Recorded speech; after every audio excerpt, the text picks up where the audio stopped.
আসসালামু আলাইকুম, জাগরণ স্টাডি পয়েন্ট থেকে তোমাদের সকলকে স্বাগত।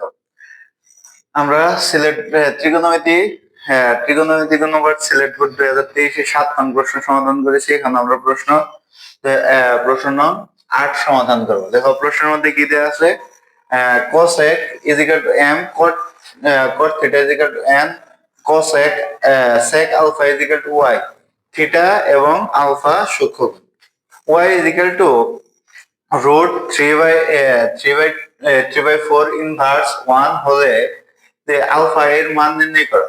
আবার খ নম্বর বলছে m plus n is equal to a হলে প্রমাণ করো যে cos theta is equal to a square minus 1 divided by a square plus 1।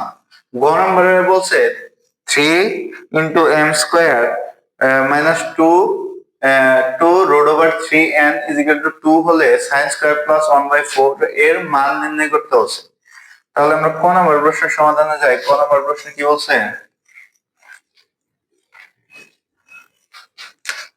সমাধান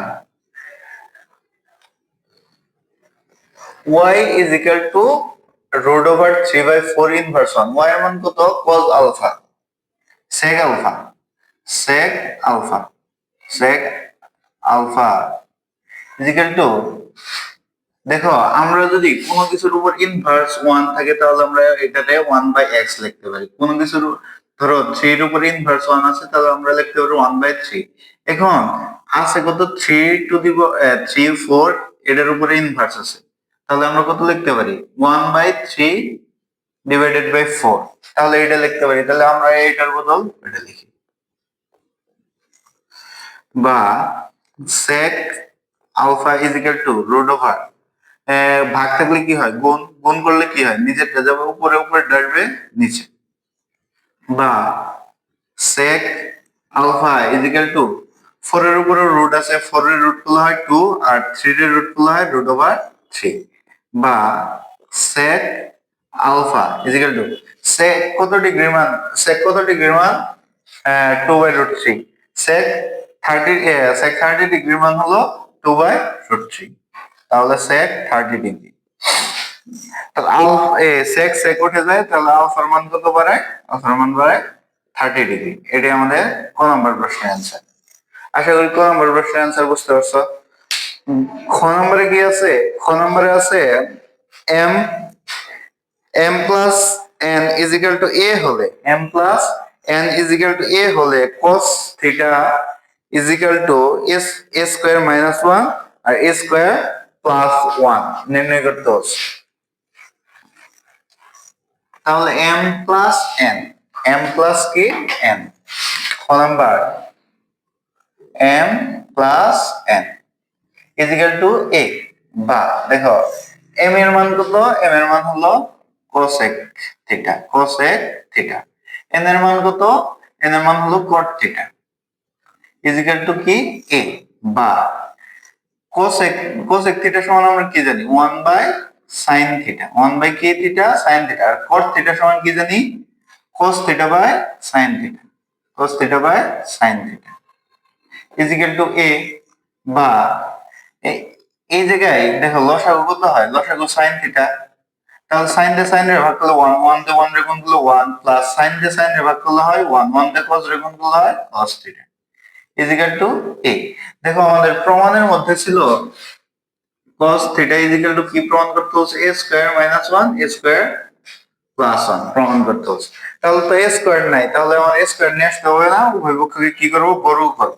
তাহলে বর্গ করি cos থিটা আর নিচে হয় sin theta is equal to a square, এই জায়গায় লিখবো বর্গ করি, বর্গ করে, বা এই 1 প্লাস cos স্কয়ার, cos থিটার উপর স্কয়ার sin এর উপর স্কয়ার, তাহলে আলাদা আলাদা ভাবে স্কয়ার দেই, হোল স্কয়ার আর হলো sin square theta is equal to কি a স্কয়ার। দেখো এই জায়গায় কি sin স্কয়ার থিটা সমান আমরা কি জানি, 1 minus cos square theta, sin square theta কি সমান কি জানি, 1 minus cos square theta is equal to কি a স্কয়ার, বা দেখো নিচে কি একটা সূত্র পড়ছি, কি সূত্র? a square minus b square. a square minus b স্কয়ারের সূত্র কি? a plus b into a minus b into cos 1 plus cos theta কয়টা আছে? দুইটা। তাহলে আমরা দুইটা আলাদা আলাদা ভাবে লিখি। নিচে কত? a প্লাস b ইনটু আর কত? a minus b into is equal to কি? a square. বা দেখো এটা আর এটা উঠে যাবে, তাহলে উপরে কত থাকে? 1 প্লাস cos থিটা আর নিচে কত থাকে? 1 minus cos theta is equal to কি? a square. দেখো এই জায়গায় কি আছে? a স্কয়ার মাইনাস 1 আছে, মানে কি প্রথমে আমাদের কি করতে হবে? বিয়োজন। মাইনাস আছে থেকে বিয়োজন। আর নিচে কি আছে? a স্কয়ার প্লাস 1, পরে কি করতে হবে? যোজন। তাহলে প্রথম আমরা কি করব? বিয়োজন। বিয়োজন কিভাবে করে? বা হরবল হবে একই সংখ্যা লিখবো, cos থিটা আর নিচে 1 প্লাস cos থিটা। এখন কি করব? প্রথম বিয়োজন। বিয়োজন করলে কি হবে? চিহ্নের পরিবর্তন হবে। এটার সামনে কি আছে? প্লাস, প্লাস হলে মাইনাস, আর মাইনাস হলে প্লাস, প্লাস cos থিটা। আর নিচে তাহলে কি করব? নিচে যোজন করব। যোজন হলে চিহ্নের কোনো পরিবর্তন হয় না, 1 minus cos theta is equal to, তাহলে আমরা কি লিখতে পারি? a স্কয়ার মাইনাস 1 আর a স্কয়ার প্লাস 1। কিসের জন্য লিখতে পারি? এই a স্কয়ারের নিচে কি আছে? 1 আছে। 1 বিয়োজন করলে কি হবে? a স্কয়ার মাইনাস 1, আর এই যে যোজন করলে কি হবে? a square plus 1। তাহলে সাইডে লিখে দিবা বিয়োজন যোজন করে, বিয়োজন যোজন করে করে তাহলে বিয়োজন যোজন করার পরে কি কি থাকে আমার? দেখো এই জায়গায় 1 1 উঠে যায়, এই জায়গায় থেকে cos cos উঠে যায়, তাহলে উপরে কি থাকে? 2 cos থিটা। আর নিচে কত থাকে? শুধু 2। আর উপরে কত? a স্কয়ার মাইনাস 1 আর a স্কয়ার প্লাস 1। 2 2 উঠে গেলে শুধু কি থাকে? cos theta is equal to a square minus 1 a square plus 1। এটাই তো আমার প্রমাণ করতে হচ্ছে। এটাই হলো প্রমাণিত।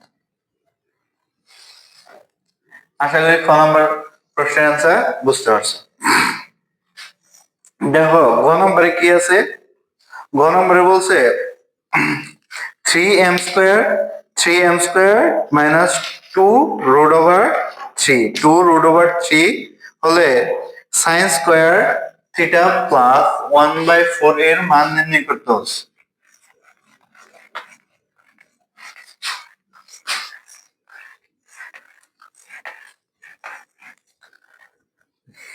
তাহলে দেখো কি আছে? গ নম্বর সমাধান। সমাধান দেওয়া আছে কি? দেওয়া আছে হলো 3m square 3m square minus 2 root 3 2 root 3 and is equal to 2 হলে প্রমাণ করতে বলছে sin স্কয়ার থিটা প্লাস 1/4 এর মান নির্ণয় করতে বলছে। তাহলে দেখো m এর মান কত? m এর মান হলো cos x স্কয়ার। তাহলে হলো cos x square theta. m এর মান হলো cos x থিটা, এই যে স্কয়ার আছে থেকে স্কয়ার আছে, মাইনাস 2 রুট ওভার 3 n এর মান কত? দেখো cot থিটা, cot থিটা। আর এটা প্লাস আছে, এই পাশে কি হবে? মাইনাস ইজ ইকুয়াল টু 0 বা রুট 3 cos x থিটা সমান আমরা কি জানি? cos x থিটা সমান আমরা জানি 1 plus cot square theta, 1 plus কি cot square theta minus 2 root 3 2 root 3 cot theta minus 2 is equal to 0 বা এই 3 টা কি এটার সাথে গুণ, 3 টা এই cot এর সাথে গুণ, 3 plus 3 cot square theta minus 2 root 3 cot theta minus 2 is equal to 0 বা দেখো এই 3 থেকে যদি 2 বাদ দেই কত থাকে? 1। তাহলে 3 cot square theta minus 2 root 3 cot theta minus plus 1 is equal to 0। দেখো আমরা একটা সূত্র জানি কি? a plus b whole square is equal to কি? a মাইনাস b হোল স্কয়ারের সূত্র a square minus 2ab plus b square. তাহলে এই সূত্রটা এই জায়গায় প্রয়োগ করি, তাহলে দেখো এ স্কোয়ার মাইনাস 2 এ কত এ যে এটা এ তাহলে হলো √3 cot থিটা ইন্টু বি কত 1 plus A B square is equal to 0। তাহলে আমরা এর মূল সূত্র কি a মাইনাস বি, তাহলে a কোনটা √3 cot থিটা আর b কোনটা 1, তাহলে এই যে -1 is equal to whole square is equal to কত 0। তাহলে আমরা কি লিখতে পারি, বা a স্কয়ারটা এই পাশে যদি রুট হয়ে যায়, শূন্যের উপর যদি রুট হয় তাহলে শূন্য হয়ে যায়, তাহলে এই জায়গায় কোথায় √3 cot theta minus 1 is equal to 0, বা √3 cot থিটা 1 বা cot থিটা এটা কি গুণ আছে, এই পাশে যায় কি হবে ভাগ 1/√3, বা কত ডিগ্রির মান cot কত ডিগ্রির মান √3 cot 60 ডিগ্রির মান √3 cot 60 ডিগ্রি। সুতরাং থিটার মান তাহলে কত বাড়ায় 60 ডিগ্রি, তাহলে থিটার মান কত ডিগ্রি বাড়ায় 60 ডিগ্রি। এখন আমাদের কি প্রমাণ করতে হচ্ছে, এই যে sin স্কয়ার প্লাস 1/4 এর মান নির্ণয় করতে হচ্ছে। প্রদত্ত রাশি ইজ ইকুয়াল টু কত sin স্কয়ার থিটা প্লাস 1/4। সুতরাং sin থিটার মান কত 60 ডিগ্রি, তাহলে sin 60 degree whole square plus 1/4। sin 60 ডিগ্রির মান কত, sin 60 ডিগ্রির মান হলো √3/2 হোল স্কয়ার প্লাস 1/4। তাহলে স্কয়ার আর রুট উঠে যায়, তাহলে উপরে 3 নিচে এলো 4 প্লাস 1/4 নিচে লসাগু, তাহলে 4 দিয়ে 4 রে ভাগ করলে 1, 1 দিয়ে 3 রে গুণ করলে 3 প্লাস 4 দিয়ে 4 রে ভাগ করলে 1, 1 দিয়ে 1 রে গুণ করলে 1, তাহলে উপরে হয় 4 নিচে হয় 4, 4 দিয়ে 4 রে কাটলে হয় 1। এটা হলো আমাদের গ নাম্বার প্রশ্নের অ্যান্সার। আশা করি গ নাম্বার প্রশ্নের অ্যান্সারটা ভালোভাবে বুঝছো। আমরা সিলেট বোর্ড 2023 প্রশ্ন শেষ করলাম। তাহলে এরপরে আমরা সমাধান করব দিনাজপুর বোর্ড, তারপরে ময়মনসিংহ বোর্ড সমাধান করব। তাহলে আমাদের 2023 সালের ত্রিকোণমিতি সবগুলা প্রশ্নেরই সমাধান আমরা করে ফেলব। আশা করি তোমরা এটা বুঝতে পারছো। যদি কোনো সমস্যা থাকে তাহলে আমাদের কমেন্ট বক্সে জানাবে। পরবর্তী ভিডিও দেখার জন্য সকলকে স্বাগতম। আসসালামু আলাইকুম। আবারও জাগরণ স্টাডি পয়েন্ট থেকে তোমাদের সকলকে স্বাগতম।